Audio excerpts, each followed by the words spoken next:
Shalom, selamat pagi Bapak Ibu Saudara yang terkasih dalam nama Tuhan. Kita bersyukur pada pagi hari ini kembali kita boleh datang beribadah kepada Tuhan. Pada saat ini kita akan siapkan hati kita mau masuk dalam hadirat Tuhan. Kita mau memuji Tuhan, kita mau menyembah Tuhan. Kami mau datang Tuhan dalam hadirat-Mu Yesus. Terima kasih Tuhan.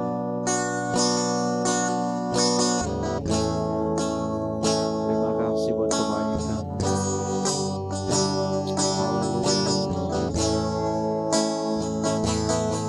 Ku datang Tuhan dalam hadirat-Mu, berhiaskan kekudusan. Seluruh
Puji Tuhan, mari kita tunduk kepala, kita buka ibadah pada pagi hari ini.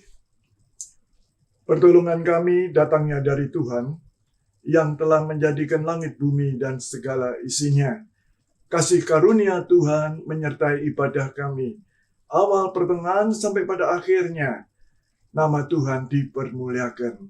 Di dalam nama Tuhan Yesus, kami berdoa dan bersyukur membuka ibadah pada pagi hari ini. Haleluya. Amin. Haleluya. Tiba saatnya kita akan memuji memuliakan nama Tuhan. Kita naikkan pujian, Dialah kekuatan kita, hanya Dialah pengharapan kita, gunung batu kita, keselamatan kita. Haleluya. Nyanyian kemenangan.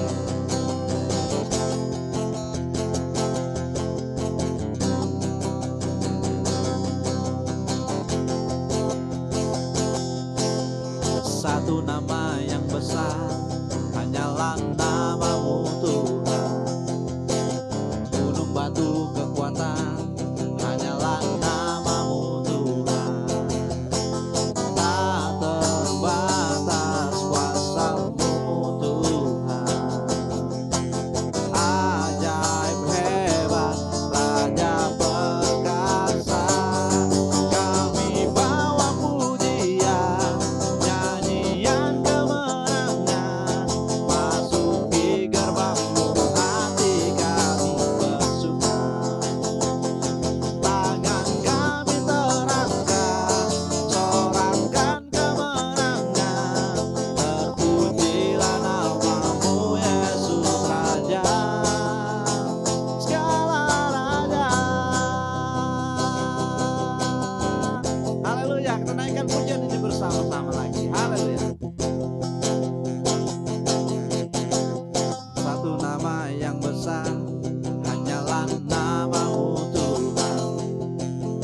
Gunung batu kekuatan, hanyalah namamu Tuhan. Tak terbatas kuasa-Mu Tuhan. Ajaib hebat, Raja perkasa. Kami bawa pujian, nyanyian kemenangan, masuki gerbang-Mu, hati kami bersuka. Tangan kami terangkat, sorakan kemenangan, terpujilah namamu Yesus Raja. Kami bawa pujian, nyanyian kemenangan, masuki gerbang-Mu, hati kami bersuka. Tangan kami terangkat, sorakan kemenangan, terpujilah namamu Yesus Raja. Terpuji, terpujilah namamu Yesus Raja. Terpujilah namamu Yesus Raja, segala raja. Haleluya. Kita bersyukur kita memiliki Allah yang luar biasa, Allah yang memberi kemenangan bagi setiap kita yang percaya kepada Dia, Yesus Kristus Tuhan. Haleluya. Pada saat ini kita akan siapkan hati kita. Kita mau mendengarkan firman Tuhan. Terima kasih Tuhan. Kami ada sebab anugerah-Mu. Terima kasih Yesus.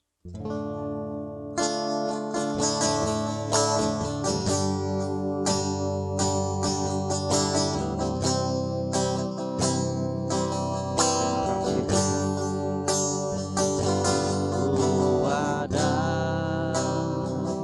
sebab anugerah-Mu. Ku ada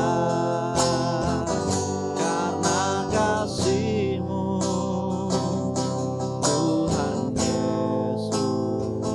Ku berterima kasih buat kasih rahmat-Mu. Ku ada sebab anugerah-Mu.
Shalom Bapak Ibu jemaat yang dikasihi oleh Tuhan.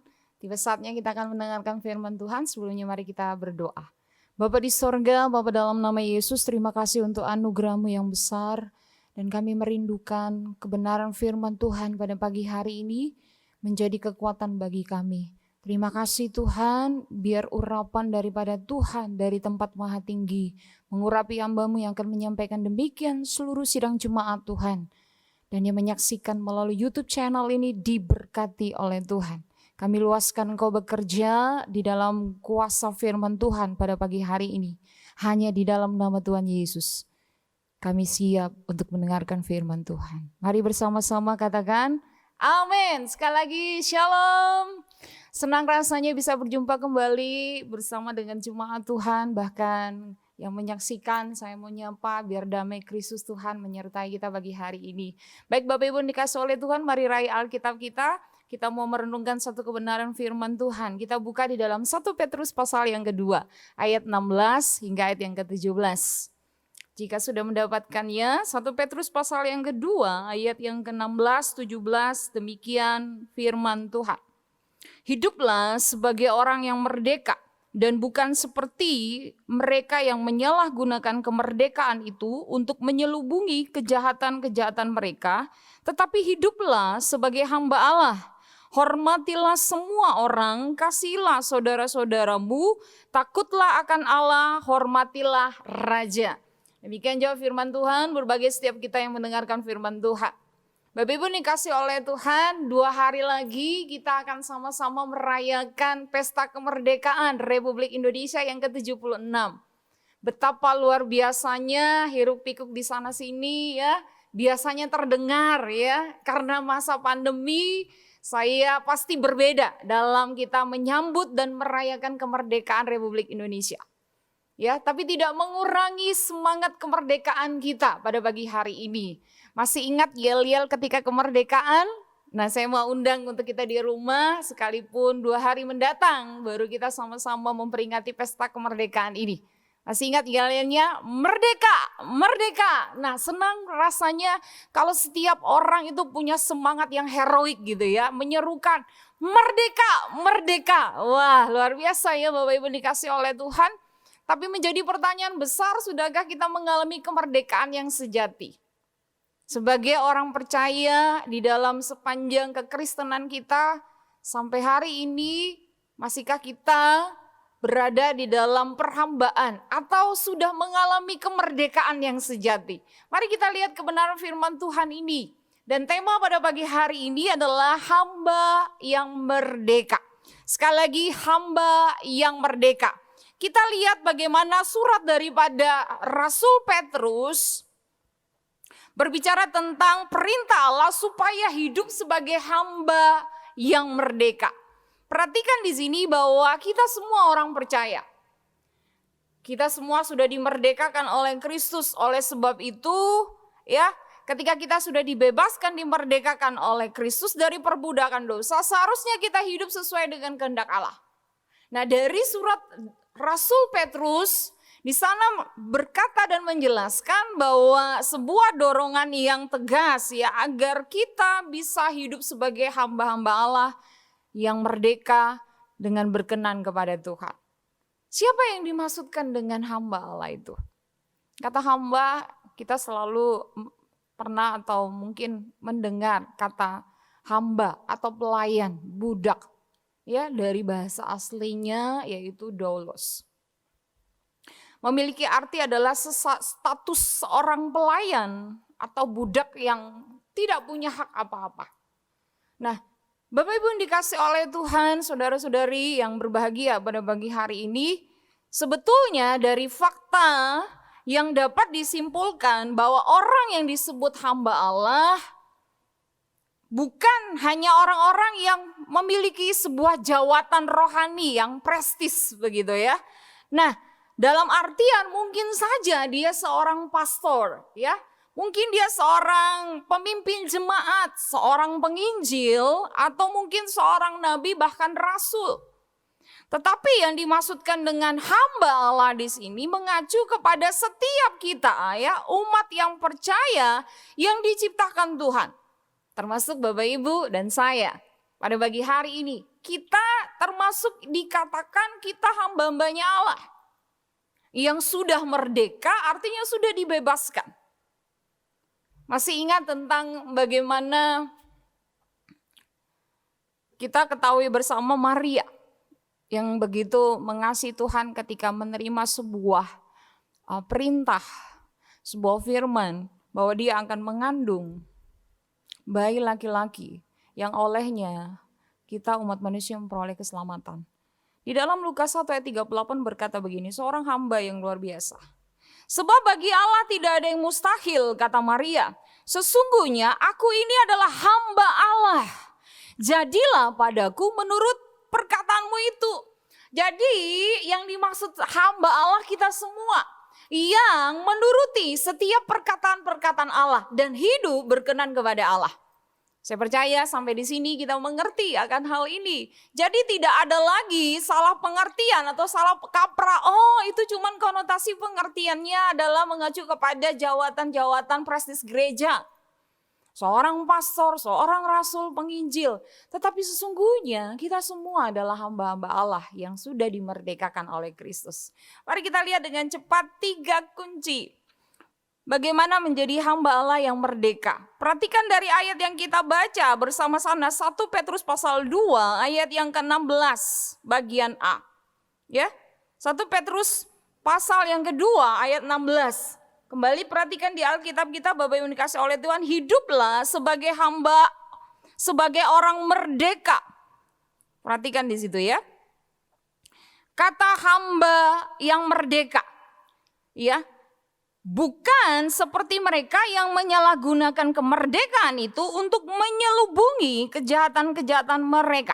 Sampai di situ dulu ya, 16 bagian A. Sekali lagi, hiduplah sebagai orang merdeka yang bukan seperti mereka yang menyalahgunakan kemerdekaan itu untuk menyelubungi kejahatan mereka. Perhatikan di situ kita ketahui ya bahwa hal yang pertama, hidup sebagai orang merdeka. Kita ketahui persis kata merdeka dalam kamus bahasa Indonesia dimaknai sebagai bebas dari perhambaan atau penjajahan. Bisa berdiri sendiri tanpa tekanan daripada orang lain atau kata lain kita tidak terikat. Tetapi jangan sampai kita menggunakan kemerdekaan sesuatu yang kebablasan. Ada seorang bernama Charles Kingsley berkata begini. There are two freedom, the false, where a man is free to do what he likes. The true, where a man is free to do what he ought. Artinya bahwa ada 2 kemerdekaan atau kebebasan dikatakan di sana. Yang salah dan yang benar. Dikatakan yang salah di mana manusia bebas melakukan apa yang dia inginkan. Yang kedua, yang benar, di mana manusia bebas melakukan apa yang seharusnya atau sebagaimana mestinya. Nah, seperti kita orang percaya kalau kita dikatakan hidup sebagai orang merdeka, kita tahu bagaimana kita melakukan segala sesuatu sebagaimana mestinya, ya. Yang seharusnya bukan kita menggunakan atau kata firman Tuhan menyalahgunakan kemerdekaan itu sebagai segala sesuatu untuk menutupi ya segala kejahatan kita. Bahkan kita lihat di Galatia pasal yang kelima ayat 1 dan 13 dikatakan ya kita tidak menggunakan kuk perhambaan. Ayat 13 dikatakan di sana bahwa orang yang sudah dimerdekakan tidak menggunakan sebagai sebuah kesempatan untuk hidup di dalam dosa. Hal ini senada sejalan ya. Ketika kita berkata bahwa kita sudah dimerdekakan, hidup sebagai orang merdeka. Kita menyuruhkan tadi yel-yel di awal, merdeka. Tetapi faktanya kita masih diperbudak oleh kejahatan ya, oleh setiap pelanggaran bahkan dosa kita. Ayat 16 ini merupakan gambaran pilihan antara menyalahgunakan kemerdekaan dan hidup sebagai hamba Allah yang berlawanan. Nah, kata hidup sebagai hamba Allah yang merdeka bukan seperti orang yang menyalahgunakan kemerdekaan. Seperti firman Tuhan katakan tadi ya. dengan menjelubungi setiap dosa dan pelanggarannya. Tetapi mari kita hidup sebagai hamba Allah yang benar. Merdeka dari dosa, bukan merdeka untuk berbuat dosa. Betul? Coba perhatikan dengan kalimat berikut dan lihat di mana perbedaannya. Sekali lagi, merdeka dari dosa bukan merdeka untuk berbuat dosa. Kata yang kita boleh garis bawahi adalah kata dari dan untuk. Kita sudah dimerdekakan dari dosa. Nah, bukan berarti kita sudah merdeka, lalu kebablasan kita serta-merta ya bisa saja berbuat dosa secara terus-menerus. Tuhan rindu supaya kita menggunakan setiap kemerdekaan kita dengan bertanggung jawab. Tahukah kita bahwa sebetulnya ketika kita menghargai kemerdekaan Kristus, kita menghargai, mensyukuri, kalau bukan Kristus Tuhan, maka kita tidak menerima anugerah kemerdekaan dari Tuhan. Ya, berapa banyak kita dalam hal ini sungguh-sungguh memaknainya dengan benar. Ketika kita berkata kita adalah orang-orang yang hidup sebagai orang yang merdeka, maka itu didorong oleh seluruh kehidupan kita yang mencerminkan bahwa status kita adalah orang yang sudah dimerdekakan oleh Tuhan. Kita menghargai. Sebab kalau tanpa kita menghargai kemerdekaan daripada Tuhan, maka sia-sialah bagaimana karya Kristus di atas kayu salib bagi setiap kita. Pertanyaannya pada pagi hari ini yang pertama, sudahkah kita menghargai kemerdekaan yang Tuhan beri bagi setiap kita? Atau sebaliknya kita menyalahgunakan kemerdekaan itu untuk menyelubungi setiap kejahatan kita. Untuk kita berada dalam kuk perhambaan, untuk kita menjadikan itu sebagai sebuah kesempatan. Untuk kita berkubang di dalam keinginan daging kita. Maka kita tidak menghargai, mensyukuri karya Kristus di atas Kalvari bagi setiap kita orang percaya. Suatu kisah sederhana. Suatu hari seorang developer kaya yang bijaksana berjalan dengan seorang asisten manajer muda.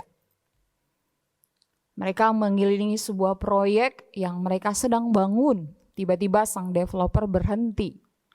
Dengan susah payah dia mengambil uang logam kecil yang senilai 100 rupiah. Yang terjatuh ke dalam parit atau got yang kita kenal. Melihat hal demikian, asisten mudanya tadi berkata kepada seorang developer tadi ya, karena dia begitu keheranan katanya. Ya, Pak, mengapa uang senilai 100 rupiah Bapak begitu sayang? Uang itu tidak terlalu berarti bukan buat Bapak? Tapi dengan lembut, sang developer ini berkata kepada asisten muda ini, sambil dia membersihkan kepingan 100 rupiah yang dia ambil dari parit atau got tadi. Dia menjawab,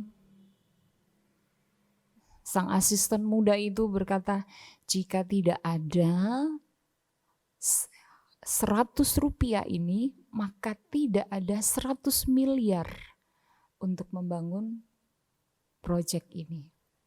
Seketika itu asisten mudanya menimba sebuah pelajaran berharga. Bahwa sesungguhnya sekecil apapun yang kita miliki, kita patut untuk menghargainya. Bagaimana dengan setiap kita ketika kita menghargai Yesus demi kemerdekaan kita? Yesus rela turun ke dalam dunia ini untuk apa? Untuk menebus dosa kita, membayar, memerdekakan kita di atas kayu salib. Bukankah Yesus lebih berharga, lebih besar daripada kepingan uang yang 100 rupiah tadi? Tapi seringkali begitu luar biasanya pengorbanan Tuhan Yesus Kristus, kita tidak menghargai. Malahan hal-hal yang sepele, yang tidak ada artinya, kadangkala kita lebih konsen. Itu tercermin ketika kita sungguh-sungguh menghargai kemerdekaan yang kita miliki sampai hari ini. Untuk kita tidak berbuat dosa. Kiranya hal yang pertama ini menjadi perenungan setiap kita. Hargai bagaimana kemerdekaan yang diberikan Kristus dengan Dia membayar mahal diri Anda dan saya dan umat manusia di atas kayu salib. Itulah anugerah Tuhan. Kalau seorang developer tadi menghargai recehan 100 rupiah, bagaimana mungkin kita orang percaya yang punya Tuhan yang menjelma inkarnasi, yang demi kemerdekaan kita, Dia memerdekakan kita di atas kayu salib. Dan sekali untuk selama-lamanya. Hal yang kedua, kita renungkan. Yang bagian B, hidup sebagai hamba Allah. Perhatikan 1 Petrus 2 ayat 16 tadi yang kita sudah baca bagian A. Tetapi hiduplah sebagai hamba Allah. Ini juga yang menjadi tema kita pada pagi hari ini. Bapak Ibu dikasih oleh Tuhan. Bagaimana kehidupan sebagai seorang hamba Allah? Sederhana saja. Kehidupan sebagai seorang hamba Allah bicara tentang memiliki cara hidup yang baik dan benar. Sederhana bukan? Tapi tidak sesederhana dengan pengertian kita yang mencerna itu. Kita harus mempraktekannya atau menghidupinya. Sudahkah cara hidup yang baik dan benar yang saleh kita miliki? Mari kita lihat bagaimana kehidupan hamba Allah yang memiliki hati yang sudah dimerdekakan. Yang pertama, hidup dalam kekudusan. Kalau kita lihat ayat 11 sampai 12 di sana dengan jelas berkata bahwa kiranya supaya kita hidup dengan benar, dengan baik supaya orang lain bisa melihat bagaimana apa? Kesaksian hidup kita. Ya, hal yang sangat penting bagi orang percaya adalah kita harus hidup di dalam kekudusan menurut standar firman Allah. Sebab tanpa kekudusan kita tidak akan pernah melihat Tuhan. Ada orang berkata, Kak, setiap orang pasti masih jatuh bangun, Bu, gitu ya, dalam dosa gitu ya. Tapi justru dalam keadaan demikian kita terus berlari mengandalkan Tuhan. Ya. Bukan malah kita menjauh daripada Tuhan. Tuhan rindu supaya kehidupan kita, ya, kehidupan kita kelak nanti dipersiapkan menjadi orang-orang yang hidup tanpa bercacat celah. Justru ketika kita sungguh-sungguh hidup di dalam kekudusan, kesucian hidup kita, maka ketika Tuhan Yesus datang, maka kita layak menjadi mempelai-mempelai Kristus Tuhan. Dengan kata lain bahwa masih tahu, ingatkah kita ilustrasi sederhana aja ya. Tidak mungkin bukan air yang kotor mencuci pakaian yang kotor. Artinya Allah baru memakai setiap orang menjadi alatnya ketika didapati orang tersebut hidup di dalam kekudusan dan menjaga kesucian hidupnya. Tidak mudah, iya. Tapi bukan berarti tidak bisa. Justru ketika ketidakmampuan kita sebagai manusia, kita dipacu untuk mengandalkan Kristus. Jadi bagaimana kehidupan sebagai seorang hamba Allah yang dimerdekakan? Yang pertama bagian A kecil, hiduplah di dalam kekudusan. Bagian B, hidup sebagai seorang hamba Allah itu hidup di dalam ketaatan. Nanti Bapak Ibu bisa baca di rumah ayat 13 sampai 14 dari perikop pembacaan kita 1 Petrus 2 tadi. Petrus sedang mengatakan bahwa orang percaya harus tunduk kepada pemerintah. Ini sama dengan Roma pasal yang ke-13 ayat yang pertama. Sebab tidak ada pemerintahan yang tidak berasal dari Allah. Nah, dalam hal ini Petrus pun mengatakan, menjelaskan supaya kita tunduk kepada pemerintah, peduli ya terhadap pemerintah. Nah, pada waktu itu surat ini ditulis, kita lihat ya, mereka mengalami banyak penderitaan dan penganiayaan. Tetapi mereka dihimbau, ya, diperintahkan oleh Allah, mari kita miliki cara hidup yang benar. Cara hidup yang takut akan Allah, cara hidup yang saleh berkenan di hadapan Tuhan. Ketika kita mengasihi Tuhan, menaati Tuhan, maka apa yang Tuhan perintahkan kita taati, bukan? Nah, pada waktu itu orang-orang Yahudi, kalau kita lihat mereka pada waktu itu ya, mereka seperti hanya berhutang ya kepada Tuhan. Karena mereka sudah mengklaim bahwa mereka itu orang yang sudah merdeka.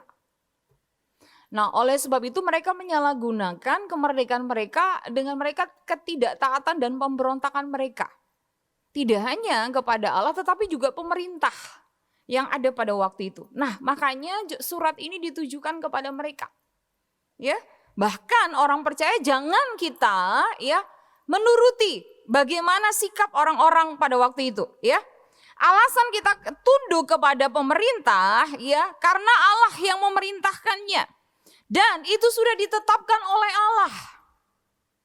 Saya selalu ingat ya, ketika kita berada dalam pandemi, ketika kita harus semuanya ada di rumah, beribadah dari rumah, bekerja dari rumah, belajar dari rumah, ya.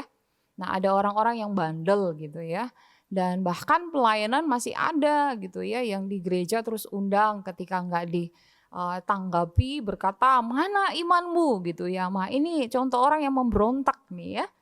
Ya, berontak mungkin secara kecil-kecilan yang mungkin tidak terlalu besar begitu ya. Tapi inilah yang terjadi. Seharusnya kita harus mencerminkan kalau misalkan harus ditutup selama PPKM atau lockdown sementara ya mesti kita taati. Ya, jadwal khotbah ya di beberapa tempat ya, kita jangan mengatasnamakan di mana imanmu. Masa terhadap pandemi aja takut gitu ya. Nah, ini salah ini. Kita tidak hidup di dalam ketaatan. Yang tercermin kita taat kepada Allah karena kita tidak menaati pemerintah yang mana diinstruksikan oleh Tuhan. Karena itu mari ketundukan ketaatan kita yang secara alkitabiah adalah ketika kita menaati setiap perintah Tuhan, termasuk tunduk kepada pemerintah. Bagian C, bagaimana hidup sebagai hamba Allah yang sudah merdeka adalah hidup dalam takut akan Tuhan. Ayat 15-17. Jadi dengan kata lain, Rasul Petrus menjelaskan, memberikan sebuah perintah bahwa cara hidup yang kita miliki sebagai orang percaya yang sudah merdeka, sebagai hamba Allah, karena kita semua hamba-hamba Allah, maka kita harus menghormati atau takut akan Tuhan. Tidak hanya kita bicara tentang hidup di dalam kekudusan, kita bicara tentang ketaatan terhadap Tuhan, pemerintah, pemimpin, bahkan menghormati sesama, tetapi bicara tentang kita menghormati atau takut akan Tuhan. Grade-nya lebih tinggi. Nah, Tuhan rindu supaya kita sama-sama ya menjadi orang-orang yang sudah merdeka dan memiliki cara hidup sebagai hamba Allah yang sudah merdeka. Jikalau kita adalah ya dikatakan hidup sebagai hamba Allah, bisa kita simpulkan ya bahwa tujuan kita tuh cuma satu, yaitu hidup sebagai hamba Allah yang menyenangkan dan memuliakan nama Tuhan. Mari beri kemuliaan bagi Tuhan Allah kita. Jadi tujuan kita itu cuma satu. Cara hidup kita sebagai hamba-hamba Allah adalah kita harus hidup menyenangkan dan memuliakan nama Tuhan. Saya berdoa bagi setiap kita menyadari tentang hal ini. Mari kita punya hidup yang menyenangkan hati Tuhan. Dimanapun kita berada, hidup sebagai hamba Allah. Suatu ketika kita bersyukur ada di dalam keadaan pandemi tetapi ada pemeliharaan daripada Tuhan. Saya percaya bahwa Tuhan merindukan keadaan situasi apapun. Kita rindu hidup kita tetap didapati itu sungguh-sungguh berkenan dan memuliakan nama Tuhan. Hal yang ketiga, yang terakhir pada pagi hari ini, sikap benar terhadap otoritas. Perhatikan ayat 17. Hormatilah semua orang, kasihilah saudara-saudaramu, takut akan Allah, hormatilah raja. Perhatikan di sini nasihat terakhir dari Rasul Petrus kepada pembacanya. Hormatilah semua orang, kasihilah saudara-saudaramu, takutlah akan Allah, hormatilah raja. Perhatikan ada 4 objek yang berbeda, bukan? Kalau kita lihat ada orang, ada saudara, Allah dan raja. Kemudian disusul dengan 3 kata kerja, katalah atau perintah gitu ya. Coba kita lihat kata kerjanya adalah menghormati, mengasihi, dan takutlah. Ayat yang ke-17 tadi ya. Hormatilah ya, menghormati, mengasihi, dan takutlah. Ini kata kerja, kata perintah bagi setiap kita. Dari kata kerja ini tidak boleh dibolak-balik. Dalam artian yang patut ditakuti dan kita gentar penuh hormat hanya Tuhan. Ya, jangan kita takut gentar kepada manusia, kita bolak-balik perintahnya Tuhan.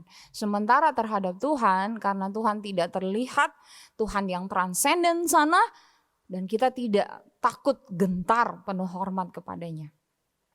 Inilah prinsip orang Kristen, yaitu bagaimana orang percaya harus hidup di dunia ini menghormati raja dan orang lain, mengasihi saudaranya, dan tidak lupa harus menghormati Allah,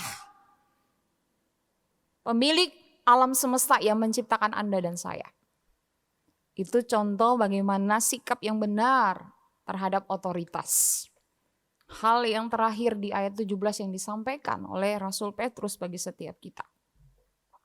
Sudahkah kita menjadi orang-orang yang menghormati setiap otoritas yang ada? Terhadap Tuhan kita perlu takut akan Dia. Terhadap manusia kita perlu harus mengasihi. Mengasihi tanpa syarat kadang-kala tidak mudah, bukan? Kita menyalipkan daging kita. Kemudian kita harus menghormati raja, gambaran mengacu kepada pemerintah, orang-orang yang punya otoritas di atas kita, bahkan atasan atau bos yang ada di tempat kita bekerja. Sudahkah kita menjadi orang-orang percaya yang merdeka? Ya, kita menyadari bahwa hamba-hamba Allah yang sudah dimerdekakan harus dia tunduk, submit to the authority. Artinya tunduk kepada sebuah otoritas di mana kita berada. Tuhan menguatkan, meneguhkan kita. Masing-masing kita punya ambil peranan di mana kita ada. Ketika kita terhadap sesama kita di lingkungan kita, mari kita mengasihi. Ketika kita menghadap Tuhan, Tuhan yang menyelamatkan kita, mari kita takut dan penuh hormat kepada Tuhan. Dan terhadap pemerintah, kita pun juga harus menghormati. Bapak Ibu dikasih oleh Tuhan, mari kita belajar untuk kita bisa menempatkan setiap sisi kehidupan kita dengan memiliki sikap yang benar terhadap sebuah otoritas yang Tuhan percayakan bagi kita. Tuhan akan memampukan kita untuk kita belajar untuk kita tunduk dan menaati dengan segala hal yang ada. Nah, ini menjadi perenungan bagi setiap kita. Tidak mudah pasti. Tetapi Tuhan yang paling esensi bagaimana dengan sesama kita. Kita bisakah kita mengasihi sesama kita dan juga ya memperlakukan dengan baik gitu ya. Satu kisah sederhana, seorang mantan petinju berkulit hitam bernama Joy Louis. Dia menginvestasikan uangnya dengan membeli sebuah ladang seluas 250 hektar. Nah, suatu pagi ketika dia naik kuda, dia berkeliling di ladang yang sudah dibelinya. Di ujung ladang itu ada sebuah pondok sederhana dan hiduplah lansia, 2 orang lansia, ya sepasang suami istri di sana yang berkulit putih. Mereka sedang bersedih hati karena ladang yang mereka tempati, pondok di mana mereka tinggal itu nantinya mereka akan diusir karena sudah dibeli ladangnya. Joe berjumpa dengan mereka, tetapi orang kulit putih ini ketus gitu ya terhadapnya. Ketika dia bertanya, "Mau apa kamu?" gitu ya, wah sadis ya. Terus, "Oh, saya sedang jalan-jalan saja," jawab Joe Louis. Si kulit putih itu ternyata membalas dengan ketus juga, ya. Kemudian ada masalah apa dengan Tuhan gitu ya? Oh, tidak masalah apa-apa gitu ya. Ya. Terus kemudian berkata bahwa seorang negro itu ya, berkulit hitam itu sudah membeli ladang ini, kata John Lewis. Dia tidak mengatakan bahwa dialah ya John Lewis yang membeli ladang itu. Kemudian dia menyampaikan ketika dia melihat keprihatinan ya, belas kasihannya, kemanusiaannya timbul gitu ya. Dan dia berkata, saya adalah sahabat ya dari orang yang membeli tempat ini. Dan dia berpesan, memutuskan untuk Tuhan tetap bisa tinggal di tempat ini. Apa yang kita bisa petik bahwa ketika kita pun di mana ada ya, baik kita tadi ya, kita menghargai setiap otoritas, punya sikap yang benar dimanapun kita ada. Mari kita memancarkan sebuah sikap yang hatinya Kristus gitu ya. Ya. Artinya ketika kita tahu bahwa kehidupan kita sudah dimerdekakan oleh kasih karunia Kristus, maka seyogyanya ya, dimanapun kita ada, kita bisa menempatkan diri dengan benar. Ya, bukan karena misalkan, oh ada kepentingan, tidak. Terhadap di tempat pekerjaan, terhadap atasan kita punya sikap yang benar, menghormati otoritas. Terhadap mungkin di dalam pelayanan juga sama. Ya, karena kita semuanya akan bertanggung jawab kepada Tuhan, pemegang otoritas tertinggi. Bahkan terhadap pemerintahan. Tadi kata firman Tuhan, hormatilah raja, menggambarkan gambaran perwakilan dari pemerintah yang ada. Mari kita tetap menghargai, menghormati. Apalagi Tuhan. Saya berdoa setiap kita supaya kita sungguh-sungguh punya sikap yang benar. Khususnya ketika kita menghormati Tuhan. Dia yang pemilik otoritas tertinggi. Ketika kita beribadah, mari kita beribadah dengan yang terbaik. Dengan sungguh-sungguh. Selama masa pandemi berlangsung sampai 1 tahun 6 bulan ini. Mari kita evaluasi, apakah disiplin rohani dalam beribadah. Contoh saja hari Minggu. Sungguh-sungguh kita beribadah kepada Tuhan atau tidak? Padahal kita sudah dimerdekakan. Bagaimana sikap yang benar terhadap Tuhan? Otoritasnya Tuhan. Kita tidak menghargai Tuhan. Apalagi kita mau datang, kita mau tetap beribadah dan memuliakan nama Tuhan. Saya berdoa setiap kita memiliki hati yang dipancarkan seorang yang sudah dimerdekakan oleh Kristus Tuhan. Mari kita mengasihi sesama kita, bukan mengasihi yang sama. Tetapi kadangkala mengasihi yang berbeda daripada kita. Ya. Saya rindu setiap kita mengalami kasih Tuhan melawat setiap kita. Dan sanggup untuk bersikap benar dimanapun kita berada. Sebagai penutup, orang percaya yang sudah dimerdekakan menjauhkan diri dari setiap keinginan daging, bahkan kejahatan-kejahatan. Dengan memiliki cara hidup yang benar, yang sungguh-sungguh saleh, bahkan yang memuliakan nama Tuhan. Saya berdoa untuk setiap kita mengalami yang namanya berkat dan lawatan Tuhan pada pagi hari ini. Ayat terakhir 1 Petrus 2 ayat 12 berkata begini, milikilah cara hidup yang baik di tengah-tengah bangsa-bangsa bukan Yahudi, supaya apabila mereka memfitnah kamu sebagai orang durjana, mereka dapat melihatnya dari perbuatan-perbuatanmu yang baik dan memuliakan Allah pada hari Ia melawat mereka. 1 Petrus 2 ayat 12. Saya berdoa kiranya kebenaran firman Tuhan meneguhkan setiap kita. Cara hidup kita yang benar sebagai hamba Allah yang merdeka, itulah yang sedang dinanti-nantikan oleh dunia. Kiranya nama Tuhan dipermuliakan. Mari kita berdoa. Bapa di sorga, Bapa dalam nama Yesus, terima kasih Tuhan untuk anugerah-Mu yang besar. Terima kasih Tuhan demi kemerdekaan kami. Kelepasan dari kuk perhambaan, belenggu dosa kami yang masih mengikat. Kami mau sama-sama berdoa di dalam nama Yesus Kristus. Kami mau memaknai dengan benar, Tuhan sudah memerdekakan kami. Dan kami memiliki cara hidup sebagai hamba Allah yang merdeka. Pagi hari ini materaikan kebenaran firman Tuhan. yang kami dengar. Dan biar kehidupan kami menjadi cerminan, teladan, bahkan menjadi berkat bagi banyak orang. Kami bersyukur Tuhan, biarlah segala kemuliaan hanya bagi Tuhan. Atas firman Tuhan yang kami renungkan pagi hari ini. Haleluya! Haleluya, mari yang semua yang diberkati Tuhan berkata, amin. Tuhan Yesus memberkati kita semua, shalom. Haleluya. Kita sudah diberkati melalui firman Tuhan. Dan pada saat ini kita akan memberikan persembahan. Nanti Bapak Ibu Saudara bisa mentransfer ke rekening gereja atau scan barcode yang ada di layar Bapak Ibu Saudara. Namun sebelumnya mari kita berdoa. Bapak Surgawi, terima kasih, kami bersyukur buat kesempatan pada hari ini kami boleh kembali beribadah kepada Tuhan. Kami sudah diberkati firman Tuhan dan pada saat ini Bapa kami mau memberikan persembahan, kiranya Tuhan boleh memberkati setiap persembahan yang kami berikan untuk boleh dipakai dalam pekerjaan pelayanan-Mu di tempat ini.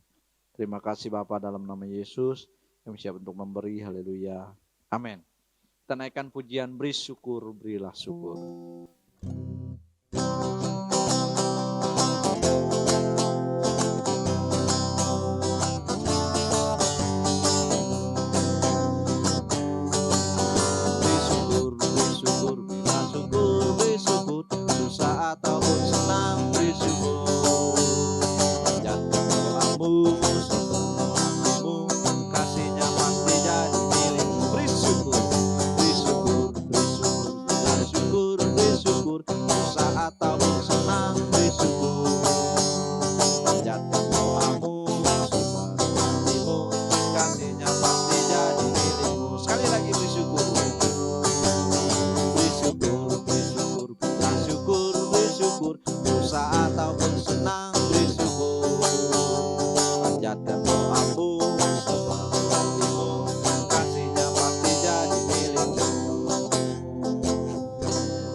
Untuk persembahannya, Tuhan Yesus memberkati.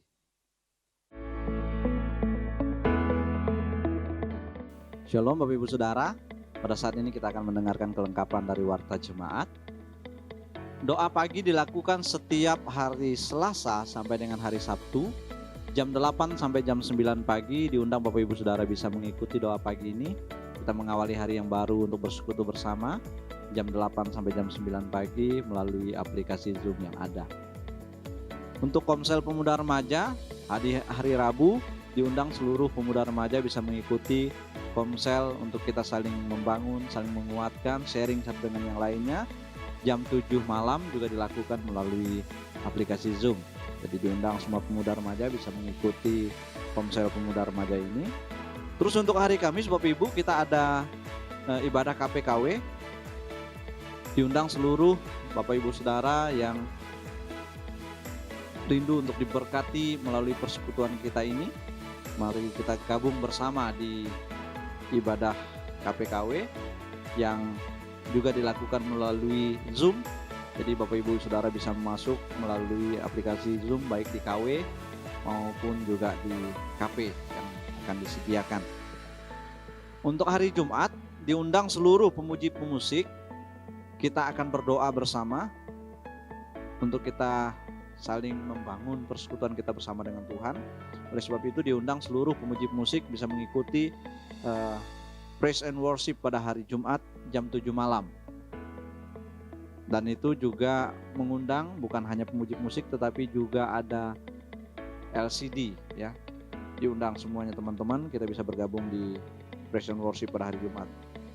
Untuk ibadah Bapak Ibu Saudara, untuk ibadah pemuda pada hari Sabtu jam 6 sore. Sekali lagi ibadah pemuda dilakukan pada hari Sabtu jam 6 sore. Diundang seluruh pemuda remaja juga bisa mengikutinya melalui aplikasi Zoom. Untuk hari Minggu ibadah umum jam 9 pagi. Bapak Ibu Saudara bisa mengikuti peribadatan kita melalui aplikasi Zoom. Dan juga bagi Bapak Ibu Saudara yang mungkin berhalangan pada pagi harinya bisa mengikuti peribadatan kita juga melalui channel YouTube Gubdi Fluid jam 9 pagi. Untuk sekolah minggu jam 9 pagi juga diundang seluruh anak-anak ya, orang tua yang memiliki anak kecil untuk boleh membawa anak-anaknya untuk beribadah kepada Tuhan melalui ibadah sekolah minggu, melalui channel YouTube Bukti Fluid. Dan juga diingatkan kembali bagi Bapak Ibu Saudara jemaat Tuhan yang belum mengisi form janji iman, bisa menghubungi panitia Natal untuk kita terlibat di dalam pekerjaan pelayanan Tuhan. Dan kita juga melakukan berkat kasih Natal, brosur Natal pada tahun ini yang akan kita berikan kepada Gupti yang ada di Tangerang. Mari Bapak Ibu Saudara kita terlibat di dalam membagikan brosur ini untuk kita boleh saling menjadi berkat satu dengan yang lainnya.